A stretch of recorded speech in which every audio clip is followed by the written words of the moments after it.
Olá, muito boa tarde. Mais uma semana começando. A você de casa, muito obrigada pela companhia. Fique com a gente até o final, porque esta segunda-feira está cheia de informações. Dá só uma olhada. Projeto de lei do vereador Eduardo Magoga quer implantar pontos de descanso para motoristas de ônibus. Guida Calixto quer o fim de acidentes na Avenida João Boy do Lope. Para isso, busca promover campanhas de conscientização. Você fica sabendo também como foram as reuniões das comissões para assuntos da RMC e a de funcionalismo público. Está procurando emprego? A gente te conta quais são as vagas disponíveis no Centro de Apoio ao Trabalhador de Campinas. Secretaria Municipal de Saúde atualiza os dados de Covid-19. E não é só o coronavírus que preocupa. A dengue já tem feito vítimas na cidade. E no esporte, Guarani vence o Derby 202 por 3-0 para a festa da torcida bugrina no Brinco. Na Ponte Preta, derrota no Clássico causa a demissão do técnico Gilson Kleina. O Câmara Notícia começa agora. Vem o Guarani, Diogo, ele vai, correu, bateu no gol! Gol!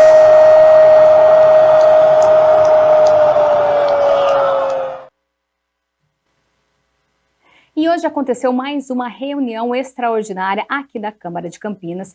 19 itens estavam aí na pauta do dia. E para rever tudo que foi discutido esta manhã, é muito fácil. É só você entrar lá nas nossas redes sociais. Essa reunião está disponível na íntegra no Facebook da TV Câmara Campinas e também no YouTube da TV. Como eu disse, 19 itens foram votados e um resumo de toda essa votação, claro que você acompanha aqui no Câmara Notícia ao longo aí da nossa programação. Fique atento que agora a gente vai ver, olha só, Comissão Especial de Estudos criada para analisar e discutir o funcionalismo público também promoveu um encontro e a gente vai ficar sabendo agora dos detalhes com o Michel Amorim. A Comissão Permanente de Assuntos da Região Metropolitana de Campinas realizou a primeira reunião online do ano. O vereador Luiz Henrique Cirilo, que é presidente do colegiado, falou sobre alguns temas como o trem Intercidades, que vai ligar Campinas a São Paulo. A expectativa do governo estadual é para que até o meio do ano ocorra o processo licitatório, né? Isso já é um avanço, haja vista que após o processo licitatório haverá de se tratar das desapropriações, para que possamos, num espaço de 4 a 5 anos, é um prazo, no primeiro momento, longo, mas é razoável o que se fala, para que possa estar operacionalizando esse trajeto de São Paulo a Campinas, passando por Jundiaí, para que possa, aqueles que têm interesse, se utilizar desse veículo, que seria o trem metropolitano, que sobremaneira irá desafogar o viário, né, as estradas que ligam Campinas a São Paulo. O parlamentar comentou ainda sobre a Estrada Municipal 209, que liga Campinas a Jaguariúna. Os projetos estão sendo já apresentados junto ao governo do Estado, para que possa o governo do Estado absorver pelo menos parte desse projeto, haja vista que a própria Prefeitura Municipal ela apresentou um projeto de lei esse ano e nós aprovamos o empréstimo junto ao Banco do Brasil e neste empréstimo está também gravado que parte desses recursos serão destinados a esta pavimentação. E por fim, o vereador falou a respeito do poupa-tempo que foi fechado na região central e que em breve pode ser aberto no Paço Municipal. É que nós até, muito provavelmente abril, nós novamente instalaremos o poupa-tempo na região central, mais precisamente no Paço Municipal, ou seja, no térreo da Prefeitura. Ou seja, se realmente isso se concretizar, nós estaremos recuperando, né, restaurando aquela situação anterior. A gente viu aí como foi, então, a primeira reunião da comissão aí de estudos para discutir um pouquinho sobre a RMC, essa comissão que é presidida pelo vereador Luiz Cirilo. E agora a gente vai acompanhar a Comissão Especial de Estudos, criada para analisar e discutir o funcionalismo público, essa comissão que também promoveu o encontro. Vamos acompanhar. A vereadora Guida Calisto, que é presidente da Comissão Especial de Estudos, que discute o funcionalismo público de Campinas, conduziu os trabalhos do grupo que realizou um debate com especialistas em finanças públicas. E a importância da gente organizar essa comissão de estudos é para debater principalmente fortalecimento dos serviços públicos para a nossa população, bem como também discutir a pauta do funcionalismo. Nós sabemos que a gente vive num período aí histórico, né, de muitos ataques, retirada de direitos, ataque aos trabalhadores, e a gente sabe que o projeto que está em curso, tanto ali a nível nacional, estadual e municipal, é um projeto de desmonte do Estado, desmonte dos serviços públicos e, consequentemente, desmonte também do funcionalismo.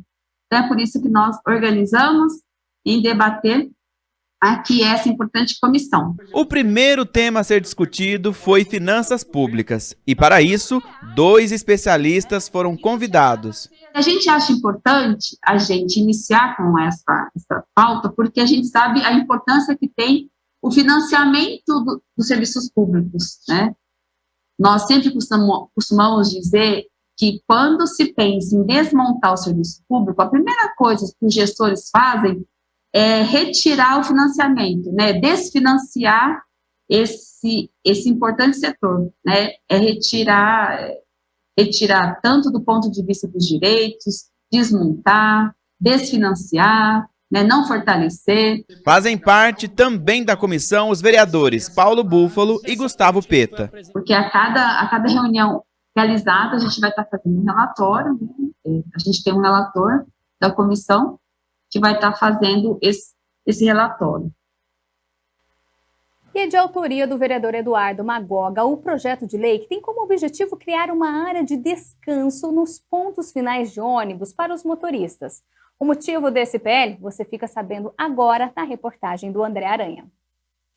O projeto de lei protocolado pelo vereador Eduardo Magoga obriga a instalação de área nos pontos finais de ônibus para descanso, refeição e banheiros para motoristas e fiscais das empresas do transporte coletivo. É um projeto muito importante, principalmente para trazer a dignidade para os trabalhadores, né? A gente sabe que é de responsabilidade das empresas que contratam seus funcionários dar o mínimo de adequação para que ele possa ter um banheiro e um local para se fazer a refeição.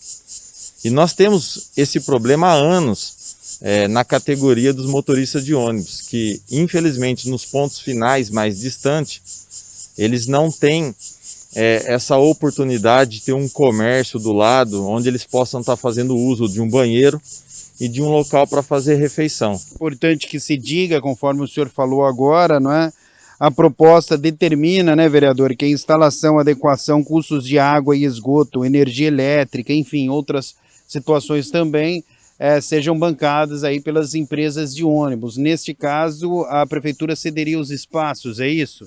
Correto. Até porque os motoristas, os fiscais, são funcionários dessas empresas. E essas empresas que têm a responsabilidade de trazer um conforto ou a dignidade para os seus trabalhadores, né?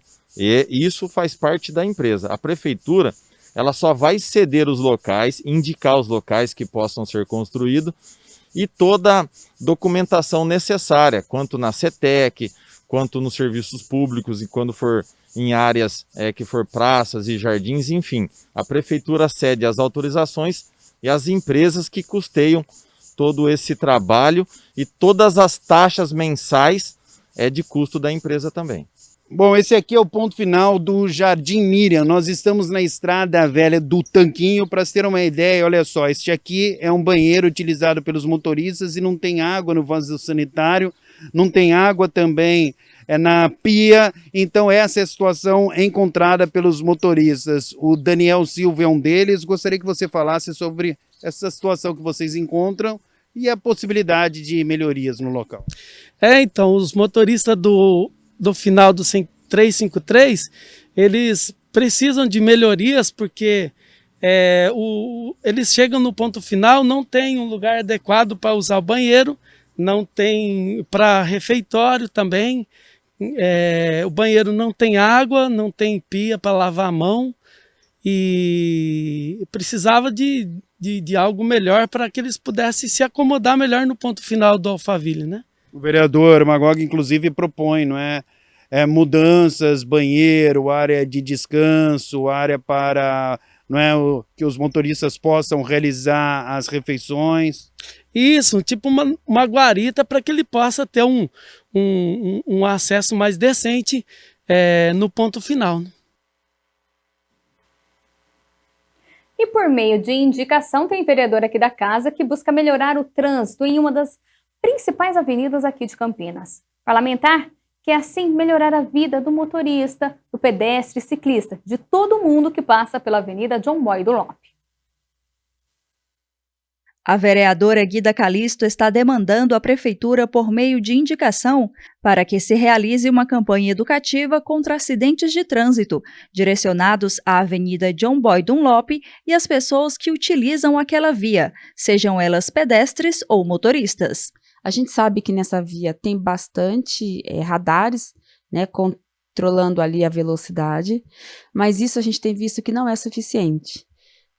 No mês passado, janeiro agora, ali acho que foi por volta do dia 24 de janeiro, nós fizemos um ato, ali a população dali fez um ato de denúncia sobre a situação, né, as condições ali daquele distrito, falando sobre a UPA, a terceirização da UPA, mas também o tema sobre a segurança ali na John Boy Dunlop, ele foi muito falado.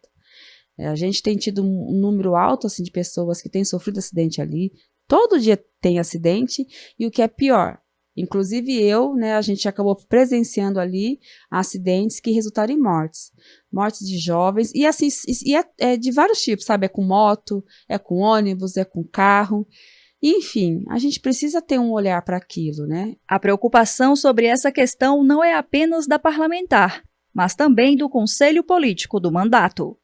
E o nosso Conselho Político, o Conselho Político do mandato, do nosso mandato, estava sempre apontando isso. A gente precisa apresentar alguma saída para isso, precisa ter alguma campanha, né, de conscientização, campanha educativa, e a gente entende que uma campanha ali publicitária de impacto é necessário para aquela via. É impossível que a gente olhe, né, os acidentes, o número de acidentes sempre aumentando, sempre acontecendo, e a gente pense que não pode se fazer nada. A gente tem que apresentar alguma solução para essa importante questão.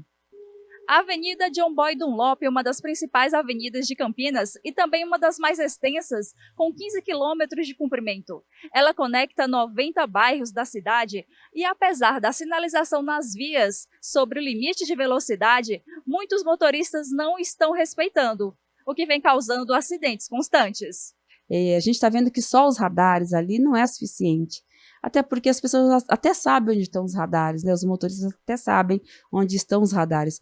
E como agora ficou uma pista, né, larga, uma pista boa para trafegar, e aí muitos motoristas se acham ali que podem, né, dirigir de qualquer forma, sem atenção.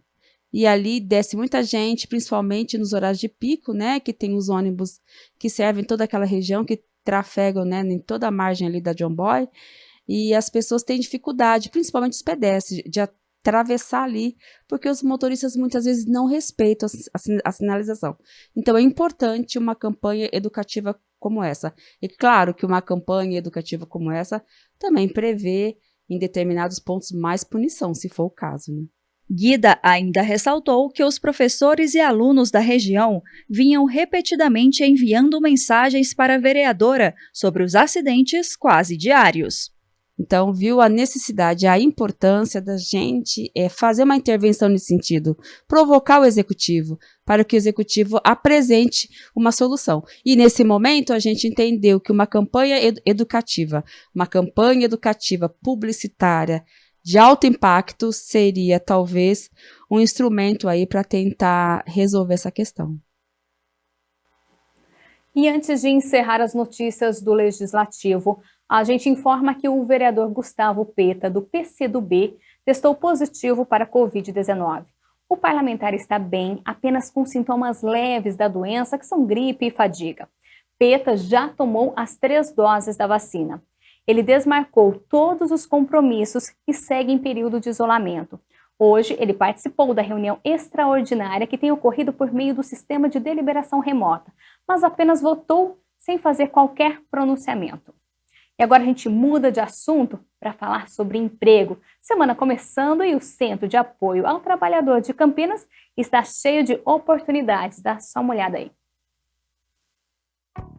Campinas está com diversas vagas, entre elas tem oportunidades para ajudante de açougueiro, ajudante de obras, assistente financeiro, vaga exclusiva para PCD, atendente de lojas e mercados, atendente de padaria, auxiliar de costura, auxiliar de manutenção predial, caldeireiro montador, carpinteiro de obras, consultor de vendas com veículo próprio, coordenador de restaurante, costureira de máquinas industriais, eletricista de instalações, encanador, encarregado de obras, gerente de restaurante, instalador de sistemas eletroeletrônicos de segurança, lavador de automóveis, motorista carreteiro com habilitação E, motorista entregador, operador de centro de usinagem CNC, operador de grua, polidor e higienizador de automóveis, serralheiro, soldador, soldador com experiência em solda inox, supervisor administrativo de campo com CNHD, técnico de refrigeração, vendedor externo e zelador. Detalhes de cada vaga, como tempo de experiência e salário, o interessado encontra em www.cepat.campinas.sp.gov.br. E agora é hora da previsão do tempo aqui no Câmara Notícia.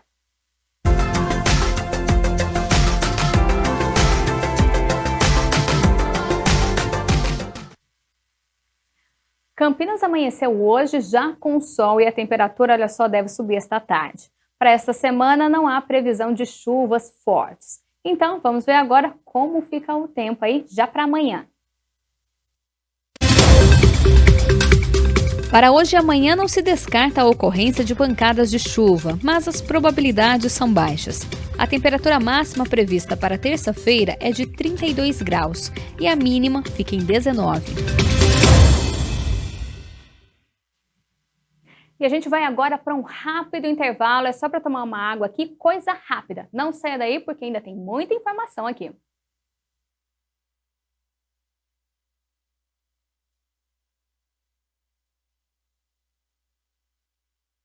Campinas registra mais de 1.000 novos casos de Covid-19. O número de mortes também sobe na cidade. E outra doença preocupa as autoridades de saúde. A dengue já tem feito vítimas. E a gente traz os detalhes do jogo que parou Campinas. O Derby 202, que terminou com a vitória bugrina por 3-0, é em instantes no Câmara Notícia.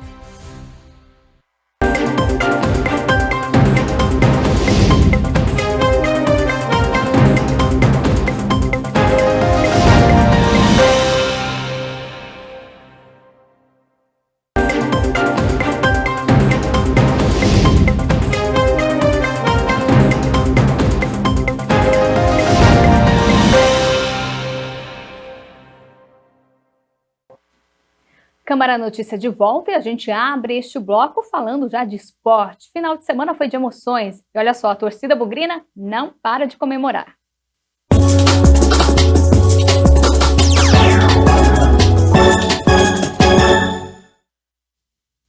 O Guarani venceu o Derby 202 por 3-0 para a festa da torcida bugrina no Brinco, né? Já na Ponte Preta, a derrota no clássico causou a demissão do técnico Gilson Kleina.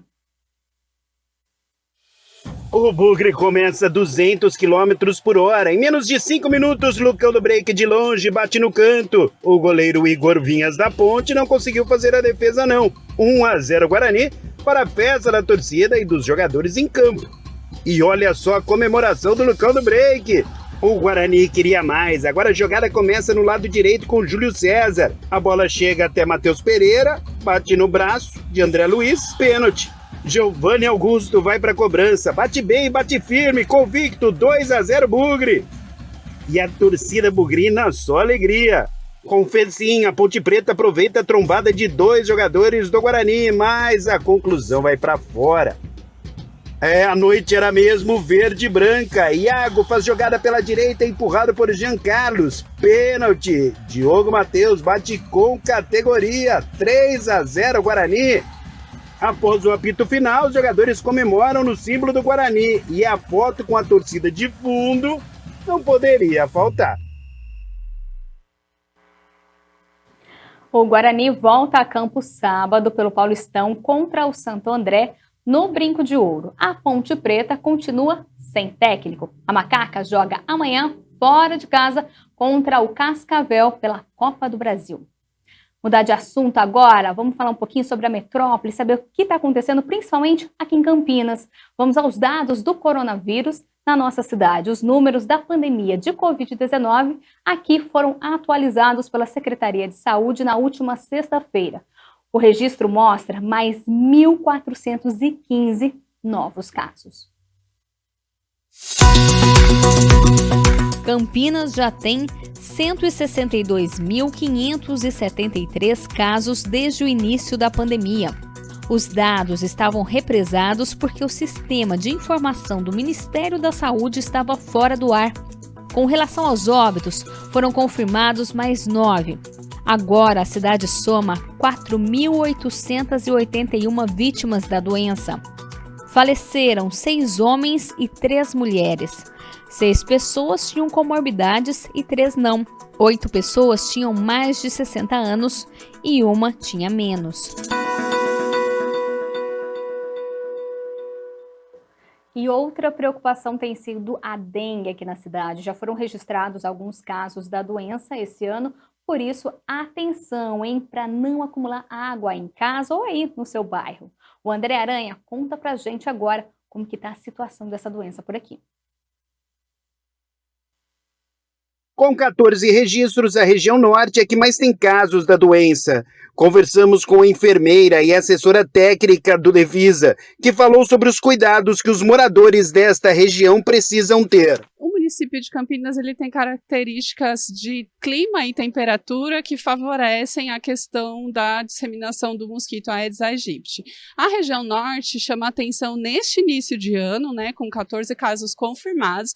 Entretanto, a gente tem suspeita em todos os nossos territórios. Então, neste momento, acompanhando todo o município, a gente ainda está abaixo da linha epidêmica.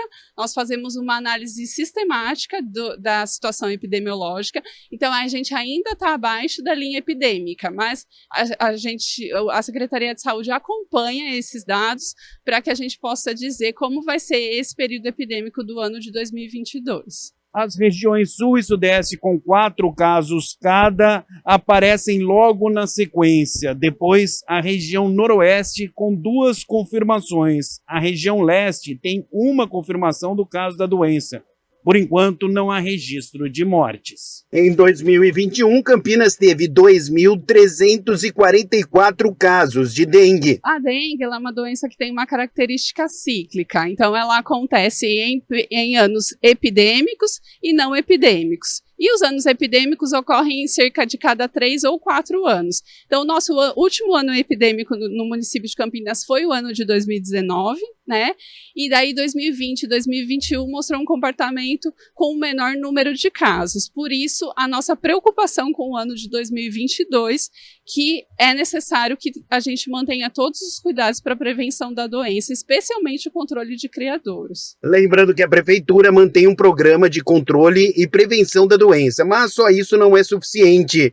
A assessora técnica do Devisa reforça que cada cidadão precisa fazer a sua parte. 80% dos criadouros do mosquito, ou seja, os recipientes que ajudam o mosquito a nascer e se proliferar, estão dentro dos domicílios, seja dentro da casa ou no seu quintal.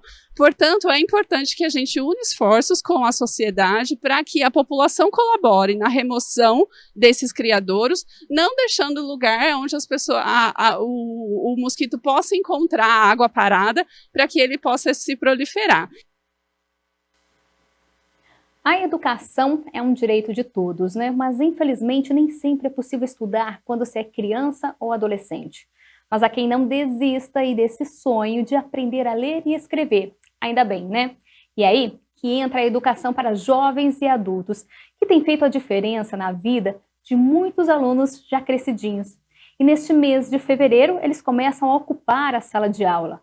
Mas os professores querem mais e mais alunos. Por isso, uma campanha chamada de Fevereiro Violeta busca mostrar que também é possível aprender quando se tem mais idade. Prédios públicos e privados de Campinas estarão iluminados com a cor violeta esse mês para celebrar a 9ª edição do Fevereiro Violeta, que tem por objetivo conscientizar a população sobre a erradicação do analfabetismo no município. José Batista, gestor de programas do EJA, da Fundação Municipal para a Educação Comunitária, FUMEC, explica. Na verdade, o Fevereiro Violeta é um mês que é destinado à campanha de busca ativa das pessoas que não aprenderam a ler e escrever ou daquelas que por algum motivo se afastaram da escola e precisam retomar os estudos no ensino fundamental dos anos iniciais e dos anos finais. A Prefeitura de Campinas, por meio da FUMEC, vinculada à Secretaria Municipal de Educação, está realizando desde o dia 3 de fevereiro ações de busca ativa. A busca ativa é um processo que a FUMEC desenvolve para identificar onde estão essas pessoas que precisam ser alfabetizadas e dizer a elas que a FUMEC tem um total aí de 116 salas que oferecem essa oportunidade de completar os estudos ou de iniciar para as pessoas acima de 15 anos que por algum motivo elas não tiveram essa oportunidade ao longo de sua vida. E dizer também que elas terão todos os benefícios para que elas possam retomar os estudos. A cor violeta foi escolhida para a campanha por simbolizar a dignidade, a prosperidade e o respeito, substantivos que convergem com a missão da FUMEC, possibilitar às pessoas, em qualquer fase de sua vida, o acesso à educação. Todas essas ações, elas estão no sentido de que a FUMEC faz o trabalho, a FUMEC, que é um órgão público da administração indireta, oferece todas as condições necessárias, mas é necessário contar também com a ajuda da população, dos familiares, daquelas pessoas que conhecem, que estão próximas de quem não sabe ler e escrever. E aí, com essa soma conjunta, a FUMEC consegue atingir o objetivo, que é trazer esse aluno para a escola. Durante fevereiro, equipes da FUMEC estarão espalhadas pela cidade, em terminais de ônibus, praças públicas e no Parque Dom Pedro Shopping, para informarem as pessoas sobre essa iniciativa. A Fundação tem grandes metas com essa campanha. A meta da FUMEC é uma meta um pouco ousada. A FUMEC ela tem o grande desafio de erradicar o analfabetismo de Campinas. Sozinha ela não vai fazer isso.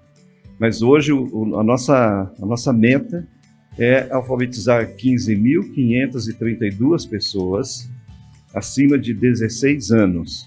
Mas o coração fica realmente aquecido quando nós vemos os resultados. São histórias de vidas que são mudadas e novos rumos que são tomados. Olha, as histórias que nos tocam são as histórias que mudam a realidade do nosso aluno, né? Então a gente consegue ver aquele aluno que entra sem conseguir ler a placa de um ônibus, sem conseguir tirar uma habilitação para dirigir, e no final do nosso curso o nosso aluno consegue, vem contar para a gente com muita alegria as vitórias e as conquistas, né? Para a gente é muito gratificante. Clementina de Moraes, de 76 anos, resolveu voltar à sala de aula.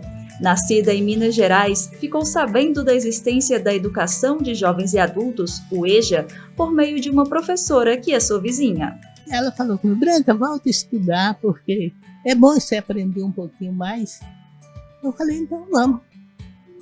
Ela falou: eu te pego aqui, te levo para a escola, te trago de volta. Eu falei: opa, então mais um. Então aprendi, comecei a vir para a aula com ela. Quem está aí do outro lado, vem para o EJA. É uma coisa muito boa. aproveitado, né? E está me admirando. Estou muito feliz.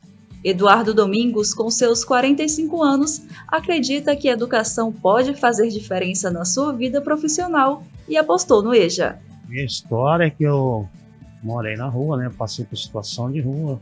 Aí eu conheci o EJA, né? Aí eu passei na rua, eu falei, eu vou me matricular. Aí fiz a matrícula. Eu estou aqui estudando, né? Para ser alguém na vida, porque sem estudo já tá difícil. Com estudo a gente consegue algumas coisas, né? Aprende mais, você tá mais numa empresa aí, né? Aí eu venho lutando na aposentadoria, não consegui estudar para conseguir umas empresas lá fora, né? Para ver se dá certo, é uma carteira assinada, né? E mais outras coisas.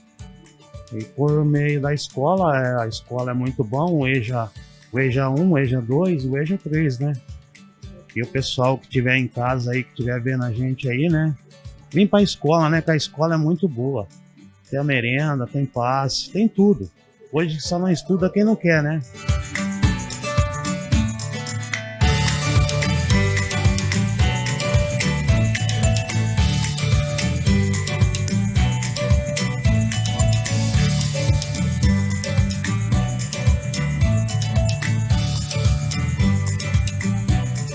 Empolgados com a campanha Fevereiro Violeta e o ensino do EJA, os alunos resolveram deixar um último recado.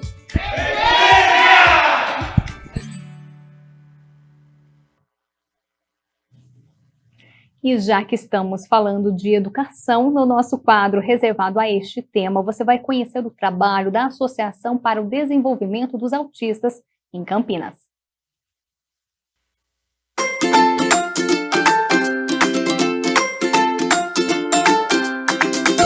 Bom, hoje o quadro De Olho na Educação está aqui na ADACAMP, que é a Associação para o Desenvolvimento dos Autistas em Campinas. Nós viemos bater um papo com a Ilza, que é a coordenadora técnica, e também com a Miriam, que é a coordenadora pedagógica. Bom, as duas entrevistas foram realmente bem bacanas, bem esclarecedoras do trabalho que é desenvolvido aqui. Vamos começar ouvindo aí, acompanhando, não é, o que disse a Ilza a respeito de todo esse projeto. Olha só.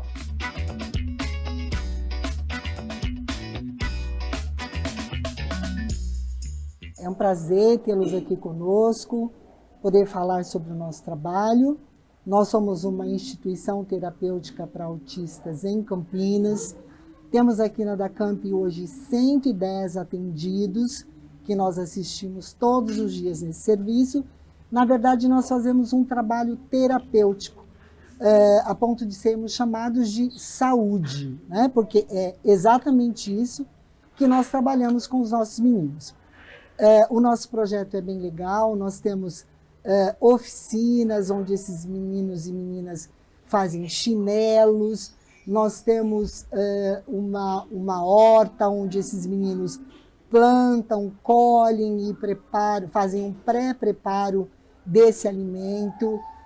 Nós temos também uma casa terapêutica onde esses meninos entram e aprendem a arrumar a cama, lavar uma louça, pôr a mesa, tirar a mesa. Uma cozinha terapêutica, que é um lugar muito bacana também, onde eles fazem quitutes deliciosos para nós. E também nós temos um trabalho de artesanatos que são realizados nas mesas de atividades, conforme vocês já viram aí com os nossos meninos. Qual a idade deles? Nós temos na faixa etária de 6 a 48 anos de idade.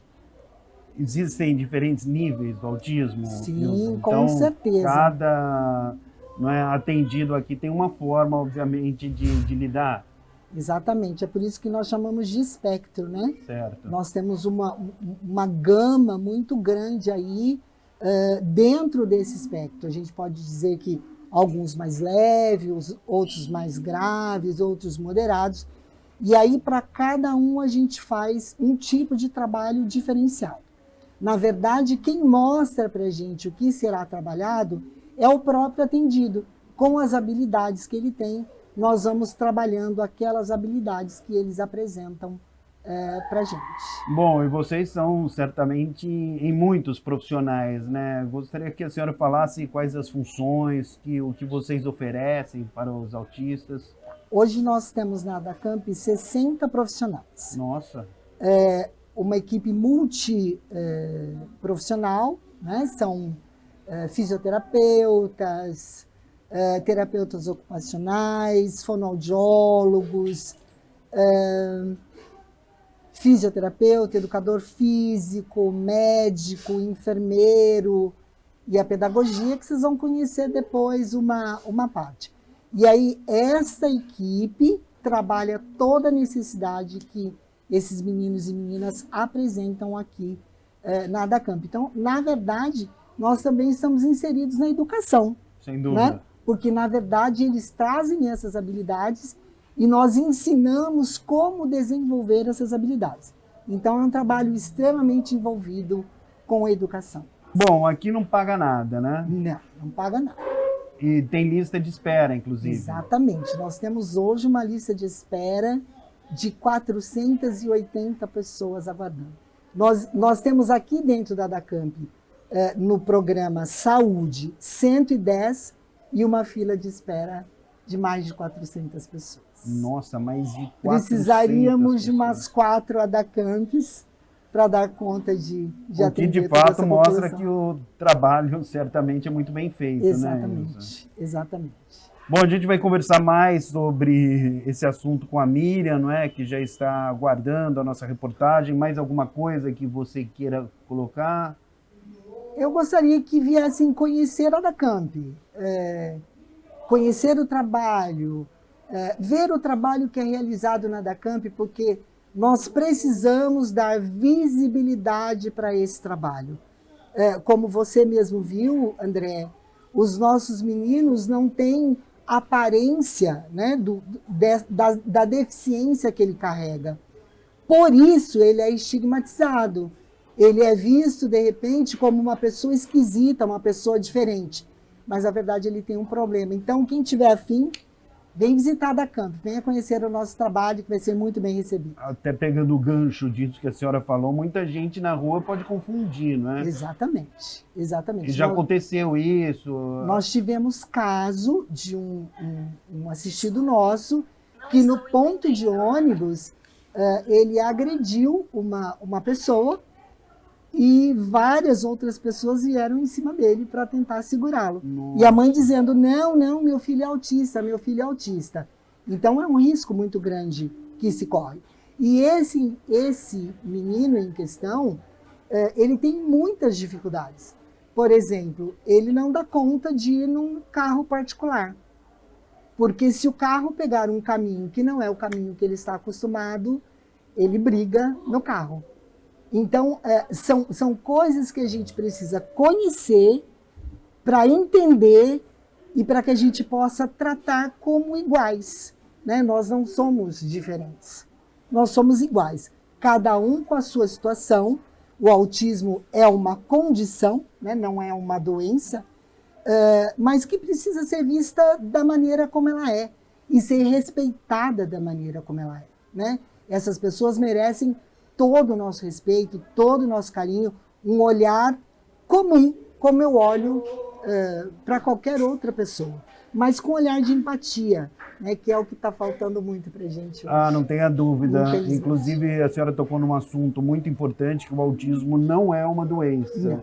Então, assim, não existe quando as pessoas falam que tem cura, não tem cura. Não tem cura.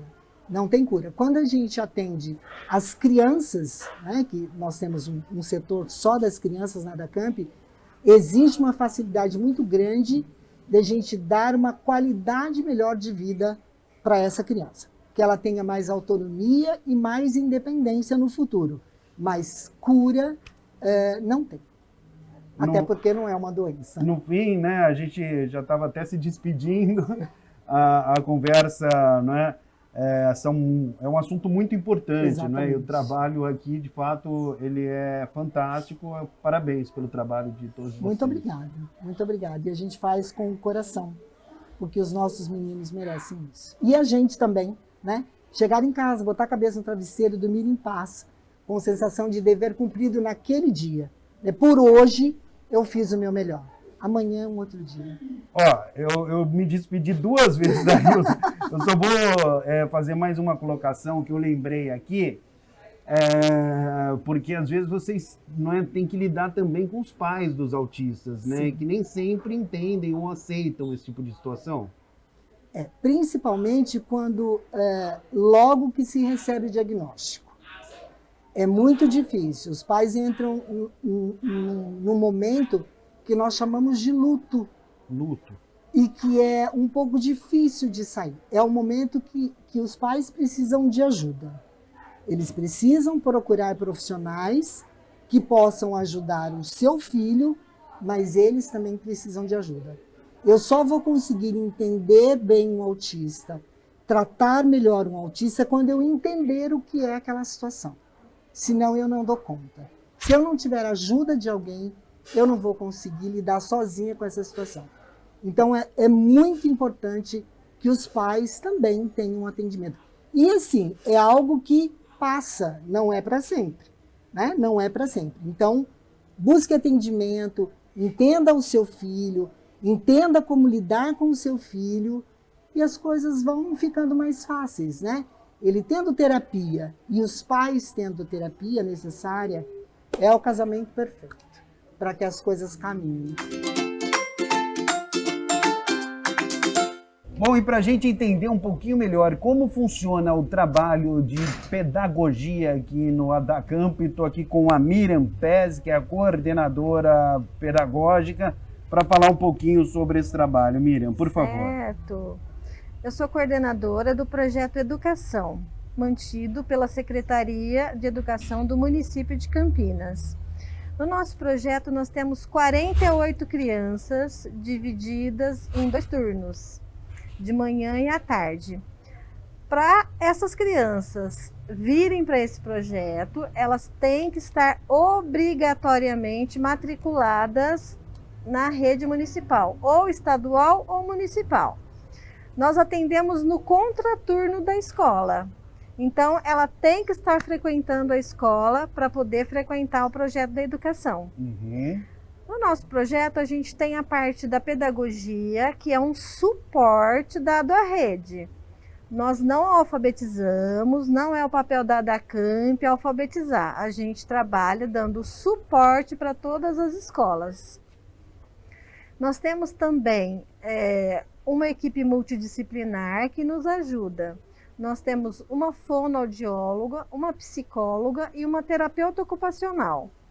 Mas essas meninas são todas voltadas para a educação. Não tem atendimento clínico. Nós não podemos fazer isso.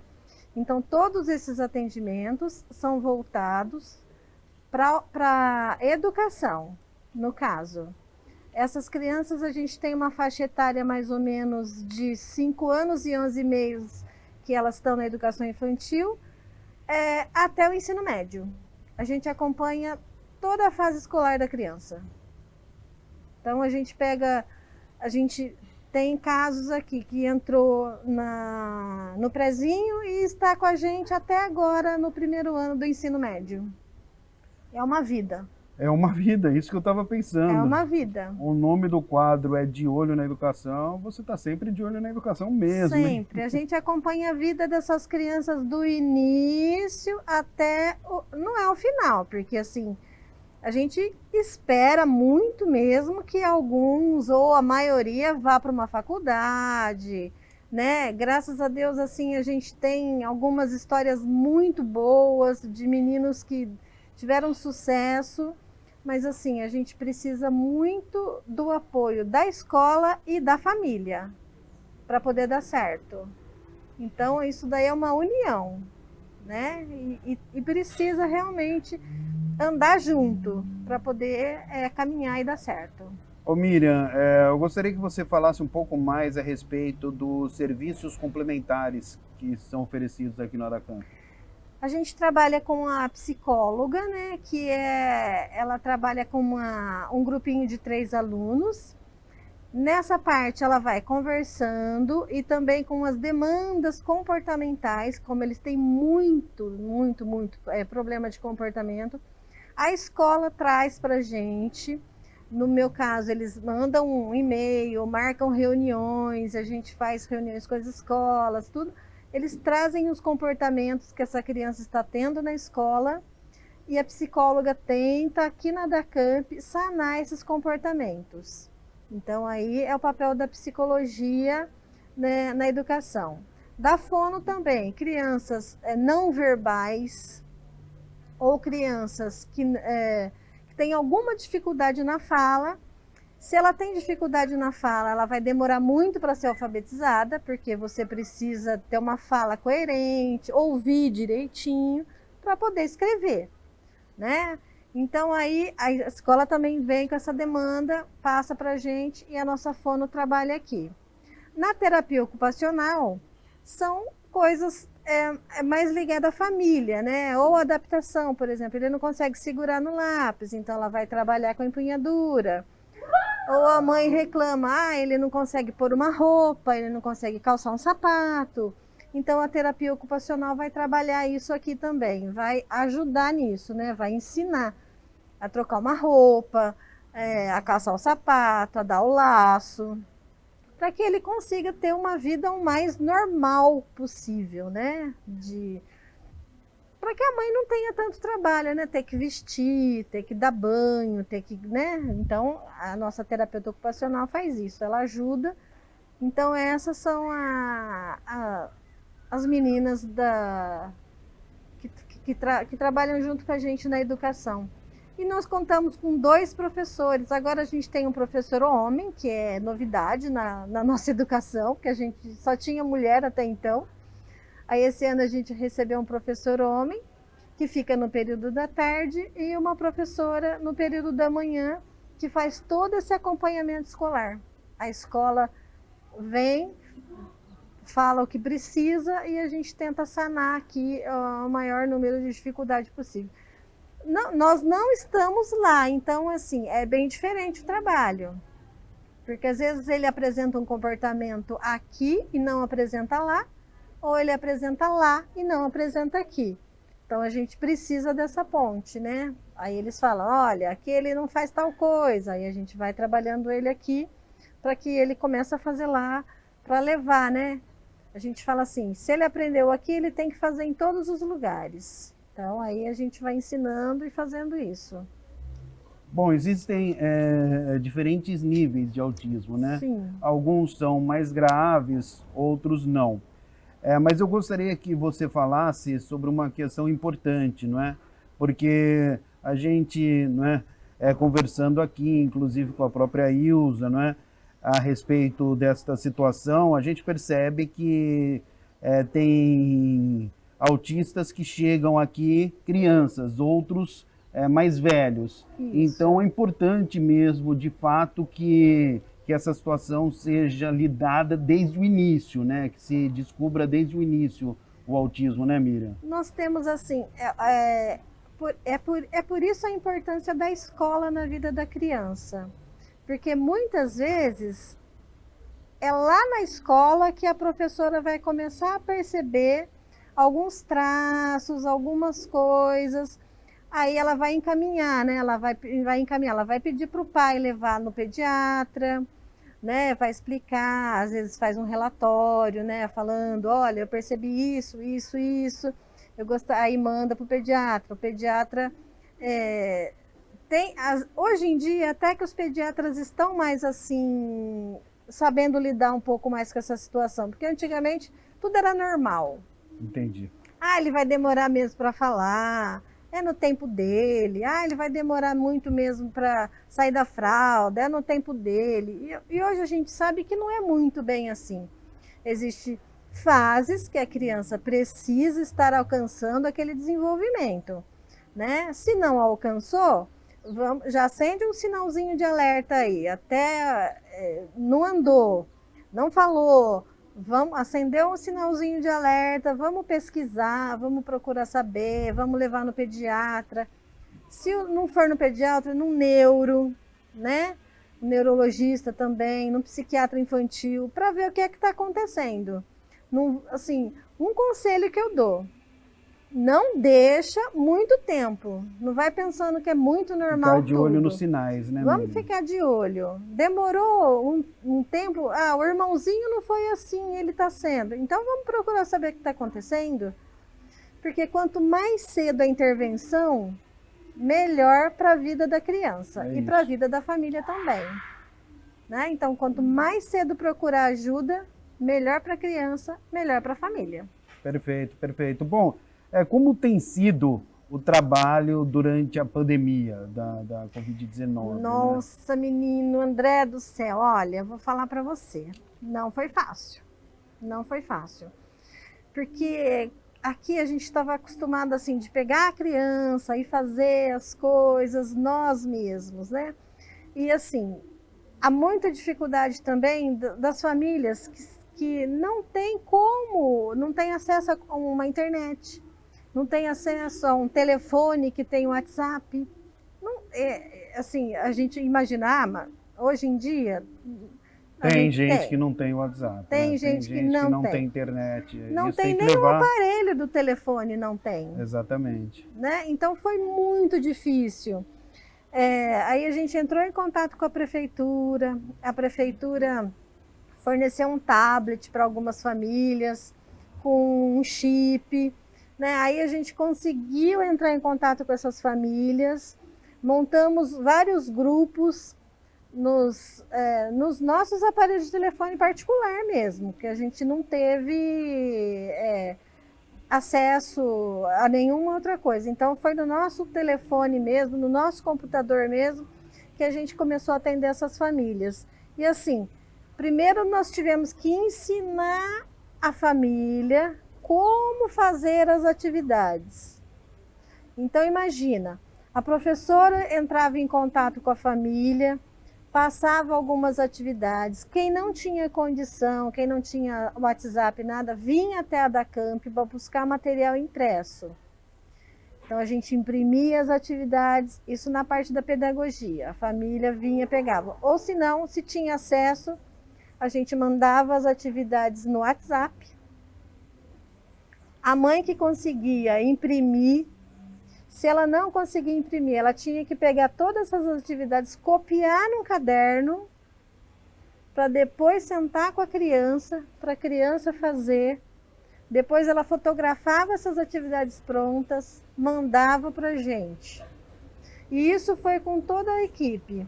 A terapeuta ocupacional entrava em contato com a família para explicar o que queria.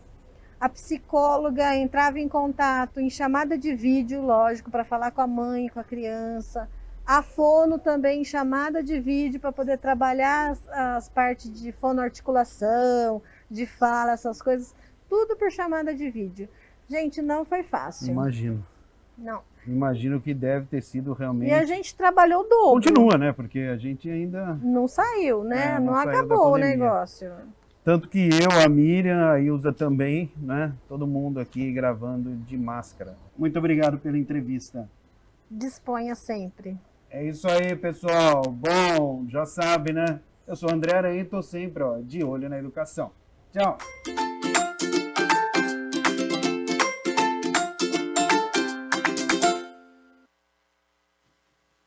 E por hoje é só, mas amanhã tem muito mais Câmara Notícia ao vivo, claro. Eu espero você aqui na tela da TV Câmara Campinas. Uma boa tarde para você. Tchau.